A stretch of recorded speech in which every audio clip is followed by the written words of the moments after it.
अस्सलाम वालेकुम। मैं हूं आप सबकी होस्ट हरीश मोहम्मद अली और आप देख रहे हैं मेरा YouTube channel ST platform of competitive exam.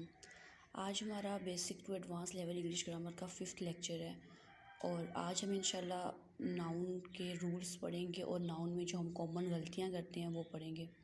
CSS और पीएमएस में ये जब हमारा वर्ब का या प्रोनाउन का एरर वाला क्वेश्चन आता है तो ये थोड़ा डिफ़िकल्ट और ट्रिकी क्वेश्चन होता है।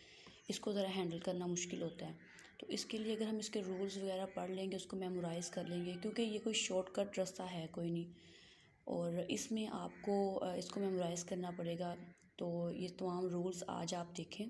मैं आज आपके साथ सारे रूल्स शेयर करूँगी इंशाल्लाह और विद एग्ज़ाम्पल, ताकि आपको अच्छे से समझ आ जाए। तो इन तमाम रूल्स को आपने अभी तक सारा अपनी नोटबुक्स पे लिखना है और लिखने के बाद इसको याद करना है, क्योंकि जब तक आप इसको याद नहीं करेंगे तो आपको फिर मेरा नेक्स्ट लेक्चर समझ नहीं आएगा। लेक्चर नंबर जो 6 होगा ना, वो इंशाल्लाह फिर एक एक्सरसाइज सॉल्व करवाऊँगी और वहाँ पर जो 28 रूल्स मैंने अभी पढ़ाऊँगी आपको, उन्हीं रूल्स के वो सेंटेंसेस लिखे होंगे। तो वहाँ पर हम देखेंगे कि ये वाला सेंटेंस जो लिखा हुआ है, इस सेंटेंस में कौन सा रूल यूज़ हुआ है, कहाँ पर ये वर्ड है, कहाँ पे कोरेक्शन करनी है, लफ्ज़ कहाँ पर गलत, प्रोनाउन कहाँ पर गलत लिखा हुआ है।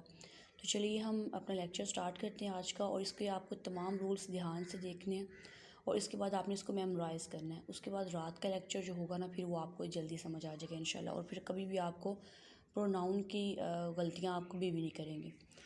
सो let's start our today's lecture. Rules of pronoun. सबसे पहला रूल क्या है? पहला रूल है when two or more singular nouns are joined by or, either or, neither nor. यानी कि दो सिंगुलर नाउन हों जब वो जुड़े हुए हों और के साथ, ईदर और के साथ या नीदर नोर के साथ, तब क्या होता है, हमेशा जो प्रोनाउन होता है वो हम सिंगुलर यूज़ करते हैं। ठीक है, सिंगुलर प्रोनाउन यूज़ करते हैं जब दो नाउन्स के दरमियान ईदर या और आ जाए, नीदर या नोर आ जाए, या क्या आ जाए, और आ जाए। और अच्छा, हम एग्ज़ाम्पल से इसको देखते हैं, इस रूल को। देखिए example, either Anas or Sarmad forgot to bring his book. अब अनस क्या है और सरमद, ये दो नाउन्स हैं। अनस भी सिंगुलर है, सरमद भी सिंगुलर है, और इन दो सिंगुलर नाउन्स के दरमियान में हमने क्या लफ्ज़ यूज़ किया है, और। तो हमने देखा जब दो सिंगुलर नाउन्स थे, उनके दरमियान में हमने और लगाना था, तो जो हमारा प्रोनाउन होगा वो भी क्या होगा, सिंगुलर। तो ये देखिए हिज, हमने यहाँ पर हिज लगाया है। दीज या इस तरह कोई वर्ड यूज़ नहीं किया, हमने इसको प्लूरल नहीं किया। वैसे अगर हम फ़िक्रे को देखें तो हम कहेंगे अनस और सरमद दो लोग हैं, तो दो लोगों के लिए तो हमें उसको जमा करना पड़ेगा, जमा वाला प्रोनाउन यूज़ लगाना पड़ेगा, प्लूरल वाला। लेकिन ऐसा है नहीं है, हमने देखना है कि जब दोनों के दरमियान में और आ जाएगा तो फिर हमने क्या करना है, सिंगुलर प्रोनाउन यूज़ करना है। नेक्स्ट देखें, neither Jamal NOR Khalid has brought his book. अब देखें, इसमें नीदर आ गया, इसमें नोर आ गया, यहाँ पर ईदर था और था। अब नीदर और नोर के लिए भी सेम रूल है ना, तो अब हमने इसके लिए भी कौन सा प्रोनाउन यूज़ करना है, सिंगुलर। हमने प्लूरल नाउन यहाँ पर यूज़ नहीं करना। ठीक है, ये पहला रूल समझ आ गया आपको। पहला रूल क्या था, सिंपली किसी भी दो सिंगुलर नाउन्स के दरमियान में अगर और, नीदर, नोर या ईदर और आ जाए तो फिर हमने उसका प्रोनाउन हमेशा सिंगुलर ही लगाना है। चलें दूसरे रूल की तरफ आते हैं। दूसरा रूल क्या है हमारा, when a plural noun and a singular noun. When a plural noun, पहला नाउन कौन सा होगा, प्लूरल। अब देखिए ऊपर थे दोनों ही सिंगुलर, नीचे एक प्लूरल नाउन होगा और एक सिंगुलर नाउन होगा। एक प्लूरल नाउन और एक सिंगुलर नाउन जब ये आपस में मिलें और के साथ या नोर के साथ, तो प्रोनाउन आपका क्या होगा, प्लूरल। अब देखिए ऊपर और आया था, तो ऊपर ये था कि दोनों जो नाउन्स थे ना वो सिंगुलर थे। अब नीचे एक नाउन प्लूरल है और एक सिंगुलर है, तो यहाँ पर भी और आएगा, लेकिन हमने इसका प्रोनाउन क्या लगाना है, प्लूरल लगाना है। ठीक है, जैसे either the master or, either the master or the servant fail to do their duty. नहीं, मैंने गलत पढ़ा, ईदर द मास्टर्स है। देखिए मास्टर्स, मास्टर्स ये कौन सा नाउन है, ये प्लूरल नाउन है ना, ये प्लूरल नाउन है। ये प्लूरल नाउन है और ये वाला सर्वेंट क्या है, ये है सिंगुलर नाउन। तो इनके दरमियान में ईदर और यूज़ हो गया है, तो इसके हम जो प्रोनाउन होगा वो हम क्या लगाएंगे, इसका प्रोनाउन हम प्लूरल लगाएंगे, देयर ड्यूटी। ठीक है, नेक्स्ट देखिए, neither Jamal NOR his friends have finished their work. अब पहला जो नाउन है वो क्या है, जमाल सिंगुलर। दूसरा नाउन क्या है, फ्रेंड्स क्या है, प्लूरल। तो एक सिंगुलर और एक प्लूरल और दरमियान में नीदर नोर आ गया, तो इसका प्रोनाउन क्या होगा, ये वाला देयर, प्लूरल। ठीक है, प्लूरल प्रोनाउन। समझ आ गई। नेक्स्ट है rule number 3, in the plural we comes before you and you before they. यानी इसमें आपने सीक्वेंस देखनी है कि जब प्लूरल नाउन्स होंगे तो सीक्वेंस क्या आएगी और सिंगुलर में क्या। In singular the first person pronoun come last while the second come before the third. जैसे एग्जांपल समझ आएगी आपको मैंने क्या कहा है। देखिए, we and you must go together. अगर ये प्लूरल में होंगे तो यहाँ देखिए, वी क्या है, वी फर्स्ट पर्सन है और यू क्या है, यू सेकंड पर्सन है। तो यहाँ सेकंड पर्सन से पहले फर्स्ट पर्सन कब आएगा, अगर ये क्या होगा, प्लूरल फॉर्म में, together, you and you, we and you, ये दोनों क्या है, प्लूरल है ना। तो प्लूरल के दरमियान में इसकी सीक्वेंस क्या आएगी, कि असल में ना जब करेक्शन आती है ना तो इसकी ये सीक्वेंस से गलतियाँ लिखी होती हैं। अब वो यहाँ पर यू एंड वी लिख देगा तो हम कहेंगे इसमें क्या गलती है, मेरे को इसकी गलती नज़र ही नहीं आएगी। लेकिन हमें ये नहीं पता कि यहाँ पर ये प्लूरल यूज़ हुआ है, तो प्लूरल में हमने इसकी सीक्वेंस क्या रखनी है कि फर्स्ट पर्सन पहले रखना है और सेकंड पर्सन बाद में रखना है। अब नीचे भी सेम है, यू एंड दे। अब यू क्या है, ये सेकंड पर्सन है और दे क्या है, ये वो थर्ड पर्सन जिसके बारे में बात की जा रही है, पर्सन का हमने सारा पढ़ा था ना। तो यहाँ पर ये सीक्वेंस है कि पहले फर्स्ट पर्सन, फिर सेकंड पर्सन और फिर थर्ड पर्सन, ये सीक्वेंस रहनी है। जब भी ये लाजमी, हम ये तकरीबन ये एक क्वेश्चन इसमें से लाजमी आता है करेक्शन में। अब देखिए, ये थे प्लूरल के लिए, ये प्लूरल फॉर्म में। अगर सिंगुलर हो तो सिंगुलर में यू एंड आई, सिंगुलर में क्या आता है, सेकंड पर्सन पहले आता है और फर्स्ट पर्सन बाद में आता है। ये चीज़ नोट करने वाली है। आप देखें, हमने फिर भूल जाएगा, ये I, you and I are great musicians. अब यहाँ पर हमने आई क्या लगाना है, बाद में लगाना है। ये फर्स्ट पर्सन है, इसको बाद में लगाना है और सेकंड पर्सन को पहले लगाना है। Both you and he must obey the orders. ठीक है, समझ आ गई, इस सीक्वेंस की समझ आ गई। सीक्वेंस वाला क्वेश्चन लाजमी आता होता है। अब हम रूल नंबर 4 की तरफ आते हैं। तो हमारा रूल नंबर 4 है, if the personal pronoun is the plural stand for the names of different person, the first person give precedence to the second और third and the second come before the third. जैसे देखें, Jamal and I forget our books in the college. यानी कि इसमें हमने क्या लगाया है, पहले फर्स्ट पर्सन को लगाया है, पहले हमने सेकंड पर्सन को लगाया और फिर अपने आप को। In the if the personal pronoun is the plural stand for the names of different person हो, अलग अलग, जमाल और है और मैं और हूँ, जमाल एंड आई। तो ये दो अलग अलग पर्सन हैं, डिफरेंट पर्सन। तो जो फर्स्ट पर्सन है वो पहले आएगा, जो फर्स्ट पर्सन है वो बाद में आएगा और सेकंड पर्सन क्या आएगा, पहले।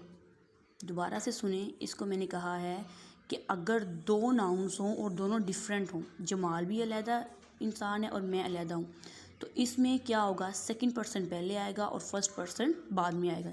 जैसे यू एंड आई, तुम और हो, मैं और हूँ, तो हम दोनों अलग अलग हैं, तो सेकंड पर्सन पहले आएगा और फर्स्ट पर्सन बाद में आएगा। ठीक है, यू एंड आई। अब आई एंड यू भी आ सकता था, लेकिन ये दो मुख्तलिफ लोग हैं, दो मुख्तलिफ पर्सन हैं, हमने इसके लिए यू को पहले लगाना। वो सीक्वेंस भी ठीक थी, वो सीक्वेंस वाला क्वेश्चन भी आता है और समटाइम इस सीक्वेंस वाला क्वेश्चन भी आ जाता है। अच्छा, आगे है रूल नंबर 5। रूल नंबर 5 क्या है, pronoun must agree with its antecedent in person, number and gender. देखें, अब ये आप देखें, all workers must bring their tools. हमें कैसे पता चला कि हमने यहाँ पर देयर लगाना है, दिस लगाना है, ये क्या लगाना है। हमें इसके लिए फ़िक्रे का शुरू देखना पड़ेगा। फ़िक्रे के शुरू में क्या आया है, ऑल वर्कर्स। ऑल वर्कर्स क्या है, जमा, तो इसके लिए फिर हमने वो कहता है कि उसके पर्सन नंबर और जेंडर के साथ क्या करता है, प्रोनाउन एग्री करता है। तो अब इसके पहले नंबर के हैं ऑल वर्कर्स, तो ऑल वर्कर्स के लिए हम फिर क्या यहाँ पर प्रोनाउन यूज़ करेंगे, प्लूरल फॉर्म में देयर यहाँ पर यूज़ करेंगे, ठीक है। ऐसे every man must discharge his duty well. आप देखें यहाँ पर हिज है, तो ये हिज हमने यहाँ सिंगुलर लगाना था, प्लूरल लगाना था, मैं नहीं पता हिज लगाना है क्या लगाना है, लेकिन हिज हमने क्यों लगाया है, क्योंकि शुरू में वर्ड यूज़ हो गया एवरी मैन। एवरी मैन क्या है, एक आदमी, सिंगुलर है तो उसका हमने प्रोनाउन भी सिंगुलर लगाना है। अगर ये प्लूरल था तो हमने इसका प्रोनाउन भी क्या लगा दिया, प्लूरल लगा दिया, ठीक है। समझ आ गई इस चीज़ की। नेक्स्ट है रूल नंबर 6। रूल नंबर 6 है when two singular nouns are joined by and are preceded by each or every the pronoun must be singular. ये चीज़ समझने वाली, देखें वो कह रहा है कि अगर किसी फ़िक्रे के दरमियान में दो सिंगुलर नाउन्स के दरमियान एंड आ जाए और एंड से पहले ईच या एवरी का वर्ड यूज़ हुआ हो तो प्रोनाउन हमेशा सिंगुलर होगा। कैसे, देखें, every girl and every boy must be decent in his behaviour. अब एवरी गर्ल, एवरी बॉय, ये क्या थे, दो सिंगुलर नाउन थे ना, इनके दरमियान में क्या आ गया, एंड आ गया, लेकिन एंड से पहले क्या वर्ड यूज़ हुआ है, एवरी। क्या यूज़ हुआ है, एवरी। एवरी आ जाए या क्या आ जाए, हमने ऊपर लिखा था एवरी या ईच आ जाए, तो फिर हमने जो प्रोनाउन होगा वो हमेशा सिंगुलर लगाना है। अब इसमें प्रोनाउन हीज़ लगाएंगे हम। वैसे अगर हम फ़िक्रे को पढ़ें तो हम कहेंगे कि नहीं भाई, each girl and every boy तो दो लोग हैं, तो दो लोगों के लिए तो हम जमा प्रोनाउन यूज़ करेंगे, लेकिन नहीं, हमने जमा प्रोनाउन यूज़ नहीं करना, हमने यहाँ पर सिंगुलर प्रोनाउन यूज़ करना है। और इसका रूल क्या है कि जब दो सिंगुलर नाउन्स के दरमियान में एंड आ जाए और उसके शुरू में एवरी या ईच का वर्ड यूज़ हो तो हमने उसका प्रोनाउन क्या लगाना है, सिंगुलर ही लगाना है।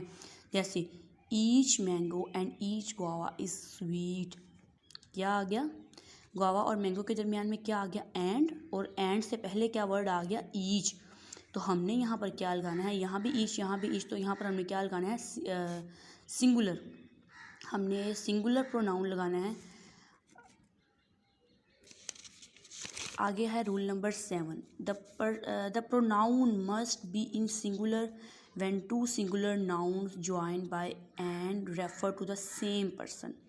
अच्छा, एक और प्रोनाउन का रूल ये है कि अगर पर्सन दोनों सेम हों, यानी फ़र्ज़ करो मैं अपने ही बारे में बात कर रही हूँ, तो अब मेरे अगर दोनों पर्सन सेम हो, एक ही शोबे से मुंसलिक हो या एक ही उनका रैंक हो, तो उनके दरमियान में एंड आ जाए तो उसका जो प्रोनाउन होता है वो भी सिंगुलर ही होता है। जैसे कलेक्टर एंड मजिस्ट्रेट, ये दोनों सेम है, एक ही चीज़ होता है, कलेक्टर भी उसी को कहते हैं, मजिस्ट्रेट भी वही होता है, रेवेन्यू कलेक्शन वगैरह, डिप्टी कमिश्नर, ये टर्म्स के लिए इनके लिए यूज़ होता है। कलेक्टर और मजिस्ट्रेट सेम लोग हैं, तो इनके दरमियान में हमने जो प्रोनाउन यूज़ किया है वो हीज़ यूज़ किया। हमने ये दो लोग नहीं देखने, हमने ये देखना है कलेक्टर और मजिस्ट्रेट एक ही शोबे से ताल्लुक़ रखते हैं, सेम पर्सन है, तो यहाँ पर क्या आ गया, एंड, और इन दोनों के दरमियान में एंड आ गया तो हम प्रोनाउन क्या यूज़ करेंगे, हीज़ यूज़ करेंगे, ठीक है। आगे हम रूल नंबर 8 पर आएँ। रूल नंबर 8 क्या है, the case of pronoun following than as is determined bye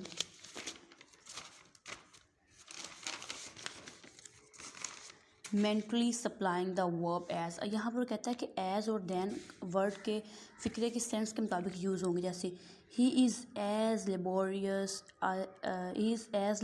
A student as I, तो यहाँ पर हमने उसको क्या कर रहे हैं, यहाँ पर हमने देखना है कि फ़िक्रे के सेंस में एज यूज़ करेंगे या देन यूज़ करेंगे। तो यहाँ फ़िक्रा जिस सेंस में आ रहा है यहाँ पर हम एज यूज़ करेंगे। आगे आई एम वाइज़र देन, अब ही यहाँ पर यूज़ हुआ है तो I am wiser than he, यानी कि हम यहाँ पर देन यूज़ करेंगे क्योंकि हमने दो चीज़ों का कंपैरिजन कर दिया कि मैं उससे ज़्यादा ज़हीन हूँ।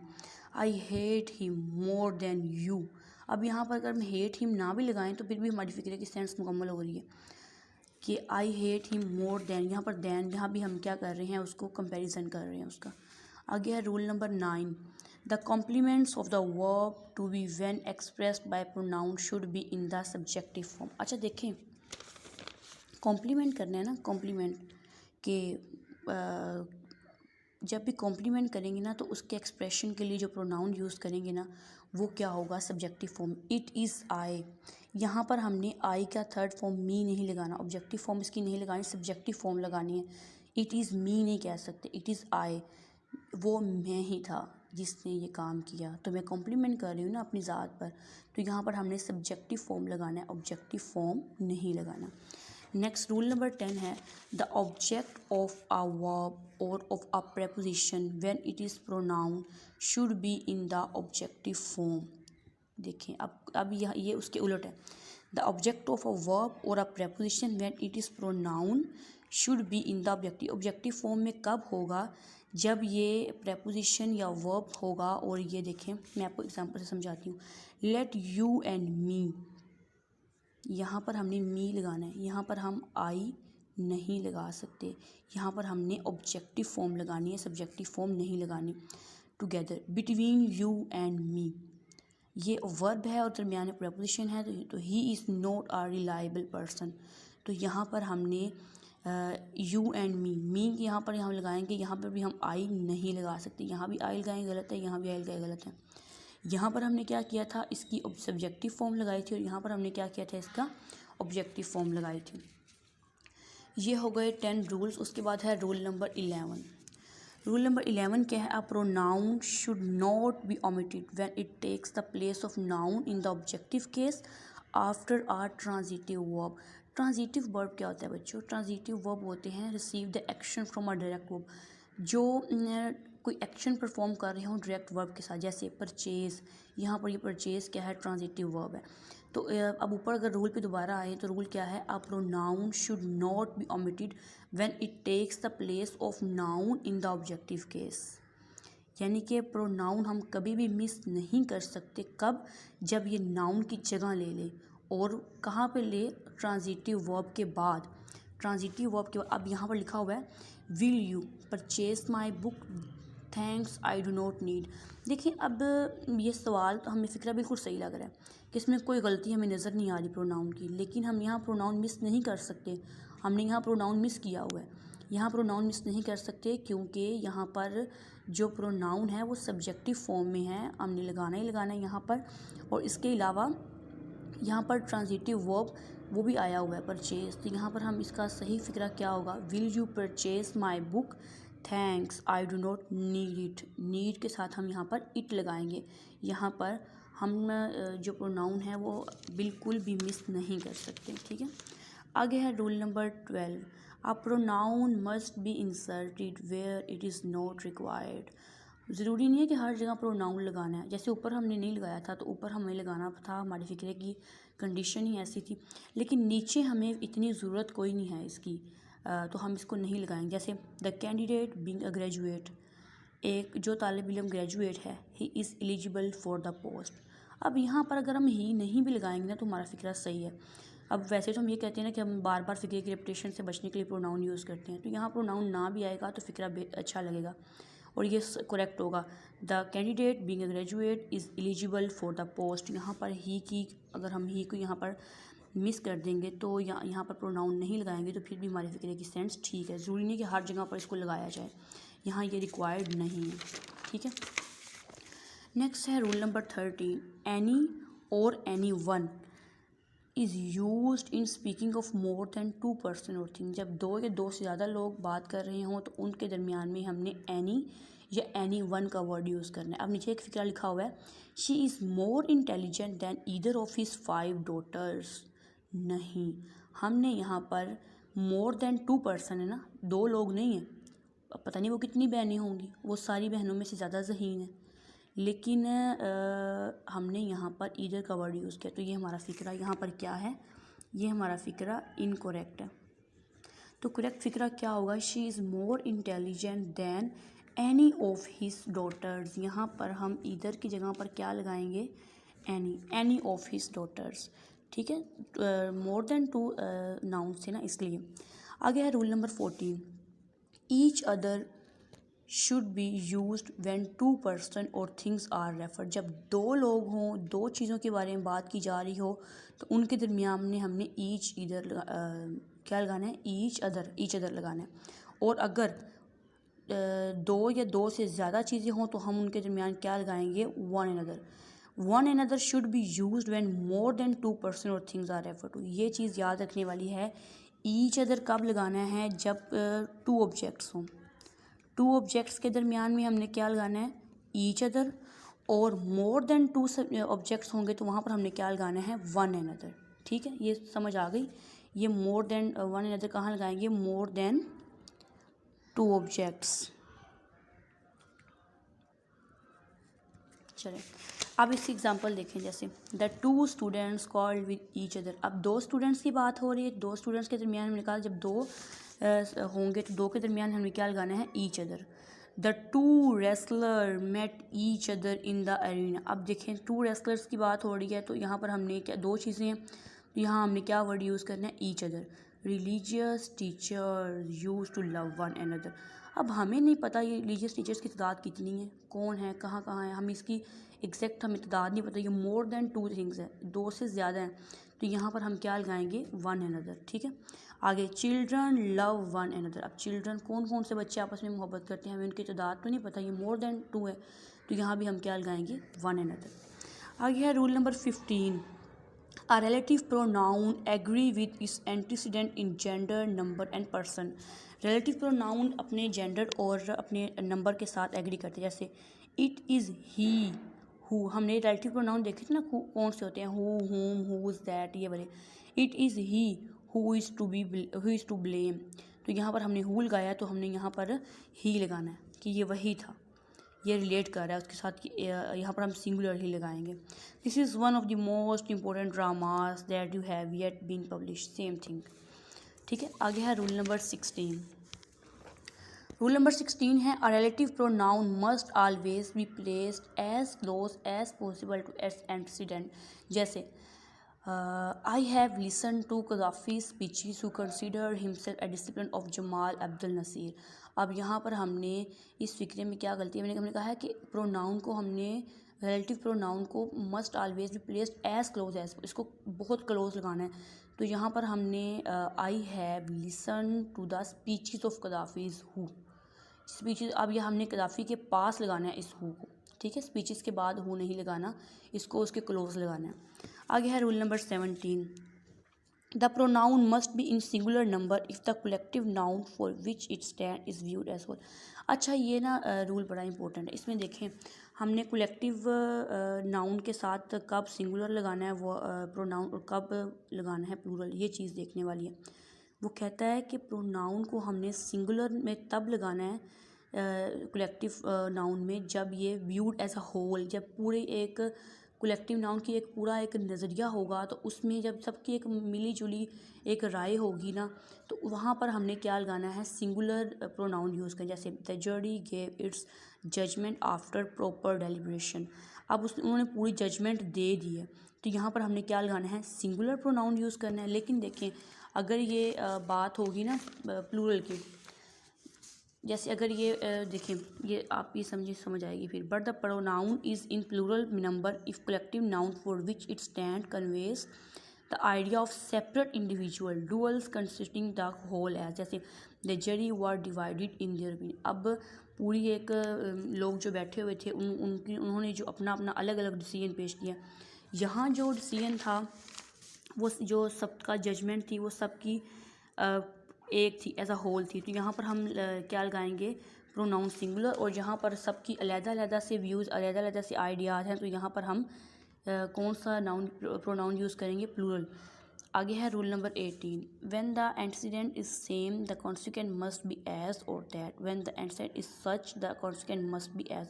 अगर तो सेम का वर्ड यूज़ होगा तो सेम के साथ हमने लगाना है दैट, और अगर सच का वर्ड यूज़ होगा सेम का वर्ड यूज़ होगा तो हमने लगाना है दैट और एज। सेम होगा तो हमने एज लगाना है और हमने क्या लगाना है, that.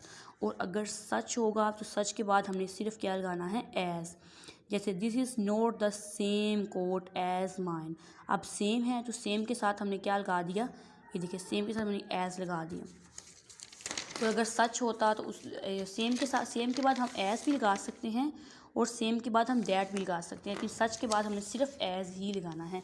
This is the same book that I purchase yesterday. अब यहाँ सेम के साथ हमने दैट भी लगा दिया। अब ये नहीं कहना, अब ये चीज़ याद रखने वाली है कि जहाँ पर सेम का वर्ड यूज़ आए उसके बाद हम एज भी लगा सकते हैं और दैट भी लगा सकते हैं, और जहाँ पर वर्ड यूज़ हो सच का तो उसके बाद हमने क्या लगाना है, सिर्फ एज। ठीक है, आगे है rule number 19। As a general rule who is use for person only, it is also something sometime used for animals. वो कहता है कि आमतौर पर जो हु होता है ना उसको हम पर्सनल लोगों के लिए यूज़ करते हैं, लेकिन सम टाइम ये एनिमल्स के लिए भी यूज़ हो जाता है, बिग एनिमल्स के लिए। हमने पीछे रूल पढ़ा भी था जब हमने प्रोनाउन की टाइप्स पढ़ी थी, काइंड्स पढ़ी थी। I love the peacock who is such a gentle bird. यहाँ पर हमने क्या लगाया, हु का वर्ड यूज़ किया। रूल नंबर 20 है विच कहाँ यूज़ करना है। विच हमेशा नॉन लिविंग थिंग्स के लिए और एनिमल्स के लिए यूज़ होता है। नॉन लिविंग थिंग्स के लिए हम विच यूज़ करते हैं, लेकिन सम टाइम हम विच को एनिमल्स के लिए भी यूज़ कर लेते हैं। नॉन लिविंग थिंग्स जैसे देखिए, the book which I gave you is very good. हमने यहाँ पर जो विच लगाया है वो हमने किस लिए लगाया है, इस बुक की वजह से लगाया है। ऐसा ही है ना, इस विच को हमने इस बुक की वजह से लगाया है क्योंकि ये नॉन लिविंग थिंग है, बुक नॉन लिविंग है। लेकिन देखिए हम नीचे वाले जो एग्जाम्पल है इसमें भी हमने विच लगाया है। काऊ, काऊ तो लिविंग थिंग है लेकिन ये एनिमल है। ये बता रही हूँ कि विच को सम टाइम हम एनिमल्स के लिए भी यूज़ कर लेते हैं। The cow which brought is white. ठीक है, आगे है रूल नंबर 21। हुज़ कहाँ यूज़ करना है। Use in speaking of a person things without some. आमतौर पर ये इंसानों के लिए ही यूज़ होता है, लेकिन सम टाइम ये नॉन लिविंग थिंग्स के लिए भी यूज़ होता है। जैसे the chairs whose legs are broken must be repaired. तो यहाँ पर हमने चेयर नॉन लिविंग है तो यहाँ पर भी हमने हुज लगाया है। सम, मैंने कहा कि सम टाइम ये नॉन लिविंग थिंग्स के लिए भी यूज़ हो जाता है। I know the man who son stood first in the class. ये तो वही है ना, ये तो पर्सन के लिए है। यहाँ पर हमने हुज को पर्सन के लिए यूज़ किया है और यहाँ पर हमने इसको किसके लिए यूज़ किया है, नॉन लिविंग के लिए।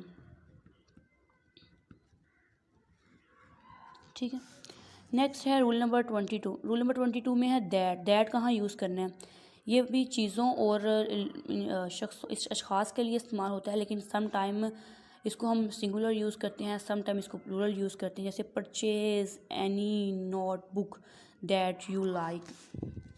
Purchase any notebook that you like, तो यहाँ पर हमने सिंगुलर लगाया हुआ है। He that is honest is respected by me.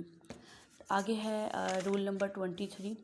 Pronoun of third person plural should not be use as antecedent or to whom or that. अच्छा, यहाँ देखें दैट लगा हो तो दैट से पहले कभी भी हम थर्ड पर्सन यूज़ नहीं करेंगे। यहाँ पर दे नहीं आएगा, यहाँ पर दोज आएगा। Those that are fools need not to be taught. ठीक है, आगे है rule number 24। The indefinite pronoun one should be use throughout if use at all. अगर एक दफ़ा फ़िक्रे में वन यूज़ हो गया है इनडेफिनेट प्रोनाउन में, तो फिर हमने आगे भी वन ही लगाना है। देखिए अब यहाँ पर ही है इनडेफिनेट प्रोनाउन। अब यहाँ पर देखिए पहला फिक्रा है one must be too busy about the work he has undertaken. अब देखिए पहले हमने वन यूज़ कर लिया, बाद में हमने ही लगा लिया, ये फिक्रा गलत है। यहाँ पर हम ही प्रोनाउन नहीं लगा सकते। अगर वन यूज़ हुआ है तो थ्रू आउट फिक्रे में हमने वन ही यूज़ करना है। One must be too busy about the work one has undertaken. पहले भी वन लगाया और फिक्रे के दोबारा भी हमने क्या लगाया, यहाँ भी वन और यहाँ भी हमने क्या लगाया है, वन। ठीक है, रूल नंबर 24। आगे है रूल नंबर 25। ये रूल नंबर 25 है कि हमने दैट को प्रेफरेंस कब देनी है, हु और विच पे। ये हमने ना कल भी देखा था, मैं अगर आपको दिखाऊं दोबारा से, तो दैट को हमने हु और विच पर कब देना था ये हमने कल पढ़ा। कब, कहाँ पर, after the third degree of adjective. उसके बाद हमने देखा था कौन कौन से लफ्ज़ों के बाद, नथिंग, सेम, ऑल, ओनली। ये लेक्चर नंबर 4 में मैंने आपको इसका बताया हुआ है। फिर वो हमने किस में कहा था, आफ्टर इंट्रोगेटिव पर्सन प्रोनाउंस। तो ये सारा कुछ हमने पिछले लेक्चर में देख लिया था, इसको समझाने की ज़रूरत नहीं है कि हमने दैट को कहाँ कहाँ यूज़ किया था। आगे है rule number 26। Some transitive verb never omit the reflexive pronoun. कुछ लफ्ज़ ऐसे हैं, एब्सेंट हो गया, प्राइड हो गया, अप्लाई हो गया, एक्सर्ट हो गया, ड्रैंक हो गया, अवेल हो गया, बिटेक हो गया, रिवेंज, रिज़ाइन, इन्जॉय। ये लफ्ज़ रिफ्लेक्सिव प्रोनाउन के बगैर ये कभी भी आ ही नहीं सकते। इनके साथ लाजमी रिफ्लेक्सिव प्रोनाउन हमने लगाना है। ये वर्ड आपने मेमोराइज़ करने हैं। वो कौन कौन से वर्ड हैं, absent, pride, apply, exert, drank, avail, betake, revenge, resign और इन्जॉय। यहाँ हमने लाजमी तौर पर क्या लगाना है? Reflexive pronoun. रिफ्लेक्सिव प्रोनाउन कौन सा होता है? One self, my self, them self, their self. He availed himself of the opportunity, ऊपर है he availed of the opportunity. First तो ये फिक्रा तो ये भी सही है, लेकिन देखो हमने कहा था कि कुछ फिक्रे ऐसे हैं वहाँ पर हमने लाजमी तौर पर ये लगाना है रिफ्लेक्सिव प्रोनाउन, तो यहाँ पर हमने हिमसेल्फ लाजमी लगाना है। उसके बाद है 2 रूल्स रह गए हैं। रूल नंबर 27 है, कुछ वर्ब ऐसे हैं जैसे burn, close, dash, feed, begin, spread, bath, steal, stop, open, be, take, rest, burst और हाइड, टर्न, ड्रॉप। ये वो तमाम फिक्रे हैं जहाँ पर हमने रिफ्लेक्सिव नाउन कभी भी नहीं लगाना। जैसे ही ओपन्ड हिमसेल्फ द डोर, नहीं, यहाँ पर हमने हिमसेल्फ नहीं लगाना। इसका सही फिक्रा क्या है? ही ओपन्ड द डोर। ठीक है। आगे रूल नंबर 28, ये लास्ट रूल है। A reflexive pronoun alone can not be the subject of a verb, it must be with noun और प्रोनाउन। रिफ्लेक्सिव प्रोनाउन कभी भी एज आ सब्जेक्ट यूज़ नहीं होता। इसको हमने पहले इसके सब्जेक्ट लगाना पड़ता है। ये सब्जेक्ट के तौर पर कभी भी रिफ्लेक्सिव प्रोनाउन यूज़ नहीं होते। हिमसेल्फ केम हेयर, अब ये हिमसेल्फ क्या है? प्रोनाउन है ना, रिफ्लेक्सिव प्रोनाउन है ना, तो ये हमने शुरू में एज अ सब्जेक्ट इसको यूज़ नहीं कर सकते। हमें हिमसेल्फ से पहले बताना पड़ेगा कौन, यहाँ हमने नाउन लगाना पड़ेगा। ही हिमसेल्फ केम हेयर, ये नाउन, ये सब्जेक्ट हमने पहले लगा दिया। आई होप आज के लेक्चर आपको बहुत अच्छे से समझ आ गया होगा। इन तमाम रूल्स को आप मेमोराइज़ करें और इंशाल्लाह हम इसके बारे में, इसकी एक्सरसाइज रात को डिस्कस करेंगे, उसमें तमाम रूल्स डिस्कस हुए होंगे। तो आप में से जिन लोगों ने पहली वीडियोस नहीं देखी वो लाजमी देखें और मेरा चैनल सब्सक्राइब करें और इनको अपनी फैमिली और फ्रेंड्स के साथ शेयर करें जिन्हें ग्रामर सीखने में बहुत प्रॉब्लम आती है। अल्लाह हाफिज़।